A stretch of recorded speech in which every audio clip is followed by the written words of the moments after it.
இனிமே உங்ககிட்ட நெயில்ஸ் வாங்கணும்னா 1 மந்த் பிஃபோராவே ஆர்டர் பிளேஸ் பண்ணணும்னு தயவு செஞ்சு யூடியூப்ல போட்டுடுங்க. பிகாஸ் உங்க வீடியோலாம் பார்த்துட்டு தான் நான் வந்து என்னோட பர்த்டேக்கு நெயில்ஸ் வாங்கலாம்னு சொல்லிட்டு ரொம்ப ஹோப்ல வந்தேன். பட் நீங்க இப்படி பண்றீங்களேன்னு சொல்லிட்டு ரொம்ப ஸ்வீட்டா நம்மகிட்ட செல்ல சண்டை போட்டு ஆர்டர் பிளேஸ் பண்ணவங்க தான் இந்த கிளையண்ட். நார்மலா நம்மகிட்ட ஆர்டர் பிளேஸ் பண்றதுக்கு ஒரு 1 வீக் இல்ல 10 டேஸ் ப்ரியரா வந்து ஆர்டர் பிளேஸ் பண்ணா நல்லது.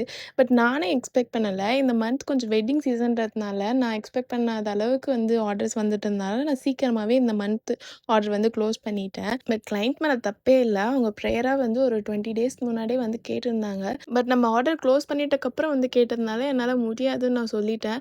பட் அவங்க வந்து இவ்ளோ ஹோப்போட வரும்போது என்னால டிசப்பாயின்ட்மென்ட் பண்ண முடியல. ஓகே, எக்ஸ்ட்ரா டைமாவது நம்ம பண்ணி இந்த ஒர்க் முடிச்சு குடுத்துடலாம்னு சொல்லிட்டு தான் அவங்க கிட்ட ஆர்டர் கன்ஃபார்ம் பண்ணிட்டேன். நான் 2 நெயில் செட் வாங்கலாம்னு நெனச்சேன். பட் எனக்காக நீங்க இவ்ளோ பண்ணும்போது இப்போதைக்கு 1 போதும். நான் நெக்ஸ்ட் மந்த் 1 ஆர்டர் பிளேஸ் பண்ணிக்கிறேன்னு சொல்லிட்டு அண்ட் அவங்களோட ஆர்டரும் கம்ப்ளீட் பண்ணிட்டு அவங்களுக்கு சென்ட் பண்ணியாச்சு. அண்ட் அவங்களுக்கு பிடிச்சிருக்குன்னு சொல்லிட்டு நம்ம கூட ரிவ்யூவும் ஷேர் பண்ணியிருக்காங்க. ஸோ செகண்ட் ஒன் பார்த்தீங்கன்னா ஒரு பிரைடல் நெயில் தான். அதுவும் நான் கம்ப்ளீட் பண்ணி சென்ட் பண்ணிட்டேன். அதோட ரிவ்யூ நான் அட்டாச் பண்ணியிருக்கேன். See you next video. Take care and bye bye.